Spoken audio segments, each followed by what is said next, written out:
next day after the Challenger left, which I'll throw in the beginning of this because I forgot to add it in the last video. Yeah, we got a 2019 Dodge Ram quad cab Bighorn. She is pretty. She's got a lot of, it's very cute. It's very like aggressive truck, which I love. So today what we're doing is by lighting trends, we're doing basically what we did on the Jeep. We're doing this whole thing right here and up top. And then we're doing underglow. He's got the lighting trends underglow. And then yesterday, right before I went and got my son, we did worked on the Jeep a little bit. Got a bunch done on the Jeep.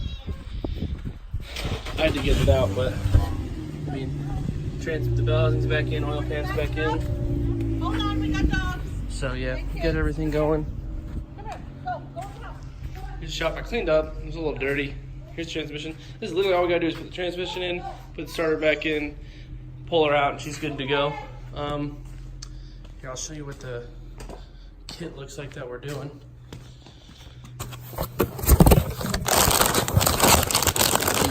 Right here, yep. This is one of the pieces. Mid-level, this is the mid-level section. It's pretty dope. I'm excited to see how it turns out. Well, I'll be back a little later with when I got the headlights out and the bumper off, and I'll show you how all that looks. All right, so we're back, and we've done a little bit of tearing down here. I'm gonna take a quick break from it. Just kind of learning the process on this one. It's kind of like the Trackhawk where there's like a top fascia piece, and then you had to pull it off, and then these pieces are separate from this piece, and then this piece is separate from the grill. So you just got to kind of break it down. And that's what I'm doing right now. I'm just breaking it down. I got the fender liner out of this side. Makes it a little easier to work. And I had to take this side out anyways because I got to tuck some wires because he doesn't want to see any really. So what I'm gonna do is I'm gonna put most of it in here and in here, and then I'm gonna bring it around and I'm gonna put back here. I'm gonna put the little modules, the white modules, so they're not very visible. But I mean, a lot of space to work. I just gotta take off those two rivets, and then vice versa on the other side. And then this little piece should pop right out. And then when it pops out, this light has two screws here, and then it's got a screw up here and a screw right here. And then this whole piece should just come right out. So that's where we're at right now. Kind of cleaned up the shop a little bit. I got the Jeep out. I needed the space for the truck. As you can see, the Jeep's out there. It's almost done. Like I said, it just needs a transmission in the starter and some new transmission fluid, and we're done. So hopefully by the end of the video, which I'm gonna post this tonight, I'm going to have the lights off, baked, and at least assembled with the lights, and maybe rebake them by the end of tonight.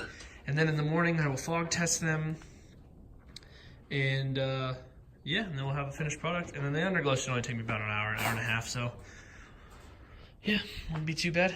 So I'll check with you guys in a little while. All right, guys. So there's no videos on the internet on how to do this. It's not that difficult. It's not nearly as bad as I was anticipating.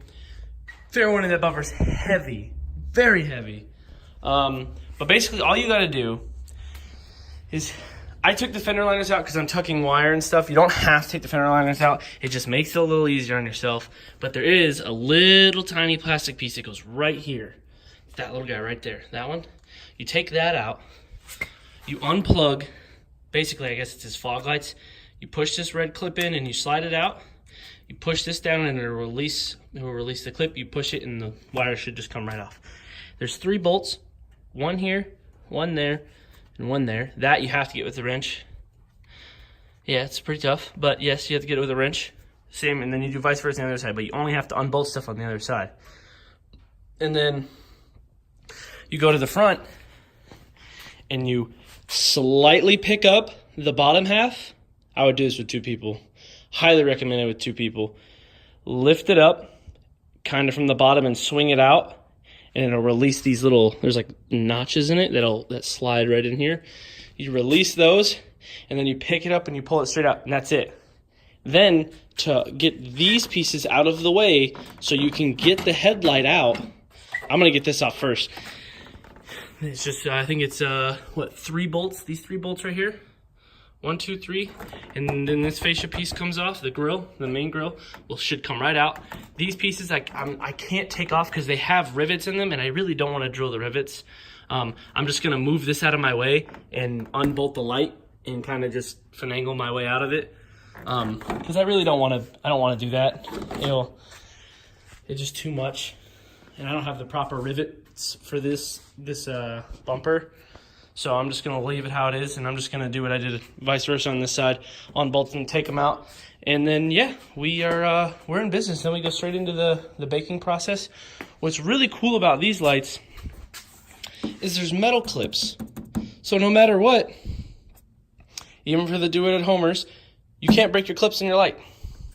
So it's pretty cool. I like how they're getting a little bit different with it. I really do enjoy that. This stuff doesn't seem too hard to pull apart. It's probably going to be just like the Charger. Probably a little more like the Challenger because it looks really thin right here. So should be pretty easy. I'm pretty excited to see how this is going to come out. I just love the way these headlights look anyways. So I will get back to you guys with another update. I'm going to do 2 videos of this. One to teach you how to take everything off, and another one to do the lights. So there's going to be 2 videos in this one. So I'll get back with you guys later. So when you get that last section off, when you get the front grill, I got it off, it pops right off. It's super easy to get off once you get the bottom, this big bottom bumper off. But what you're gonna do is you're gonna get a 10 mil and you're gonna get that one right there that my light's on, the silver one. That's the one you're gonna wanna get. You take that off and your headlight should come right out. But like I said before, do not try and take this small piece off.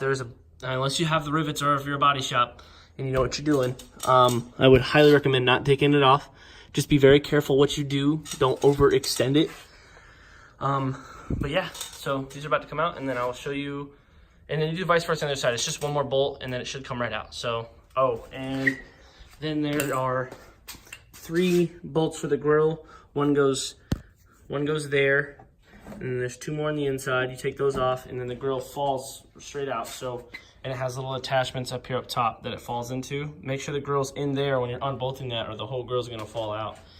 And all right, so we got everything off the car. We got both headlights out of the car. Now we're moving on to disassembling. I already disassembled because I wanted to make sure that I had the right amount of equipment and all the stuff. So first, what you're gonna need, there are 2 Torx bits. And I don't know where my other one went. There it is.